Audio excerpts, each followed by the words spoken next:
எல்லாரும் ஃபியூச்சர் ஜென்ரேஷனுக்கு காரு வீடு லேண்டு அந்த மாதிரி விட்டுட்டு போகிறாங்க. ஜென்ரேஷனாக பாஸ் ஓவர் பண்ணுறாங்க.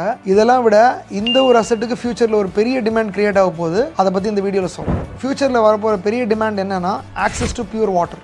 ஃபியூச்சரில் வரப்போகிற இந்த டிமாண்டுக்கு மெயின் காரணம் பார்த்திங்க அப்படின்னா இன்றைக்கி நம்ம பண்ணுற வாட்டர் வேஸ்ட் தான். ஃபேக்ட்ரிஸ் இண்டஸ்ட்ரீஸ் இது மூலிமா நிறையா வாட்டர் வேஸ்ட் ஆகி பொல்யூட் ஆகுது. இதை தவிர எல்லாருமே அவங்கவுங்க வீட்டில் தண்ணி நம்ம வேஸ்ட் பண்ணிட்டு தான் இருக்கோம். வாட்டர் வேஸ்ட்டை கண்ட்ரோல் பண்ணுறதுக்கு முன்னாடி முதல்ல நம்ம எல்லார் வீட்லையும் வாட்டர் மீட்டர் ஒன்று இன்ஸ்டால் பண்ணி நம்ம எவ்வளோ கன்சியூம் பண்ணுறோன்னு முதல்ல நமக்கு தெரியணும். பெரிய பெரிய ஃப்ளாட்ஸில் அப்படி பார்த்தீங்கன்னா ஒரு 600-700 வீடு இருக்கும். வீட்டில் பார்த்தீங்கன்னா பாத்ரூமில் தண்ணி போயிட்டே இருக்கும், மூடாமல் விட்டுருவாங்க, இல்லை குழாய் ரிப்பேராக இருக்கும், இல்லை அவங்களோட டாய்லெட்டில் தண்ணி போயிட்டே இருக்கும். இந்த மாதிரி ஒரு 600 ஃப்ளாட் இருக்க இடத்துல எப்படி ஒரு 10-20 ஃப்ளாட்டில் இந்த மாதிரி தண்ணி போகும். ப்ளஸ் டேங்க்கில் தண்ணி கொட்டுறது இருக்கும், இல்லை சீப்பேஜ் இருக்கும், வேறு நிறைய இஷ்யூஸ் இருக்குது. இதெல்லாம் வந்து மானிட்டரே பண்ண முடியாது, ஏகப்பட்ட வேஸ்டேஜாக போகும். ஸோ வாட்டர் மீட்டர்லாம் இன்ஸ்டால் பண்ணோன்னா நமக்கு எங்கே வேஸ்ட் ஆகுது அப்படின்னு சொல்லி நம்ம ஐடென்டிஃபை பண்ண முடியும். செல்ஃப் அவேர்னஸ் நமக்கு வரும். கண்டிப்பாக வாட்டர் வேஸ்டேஜை தடுத்து நம்ம ஃபியூச்சர் ஜென்ரேஷன்ஸுக்கு ஒரு ரியல் அசெட் நீங்கள் கொடுத்துட்டு போக முடியும்.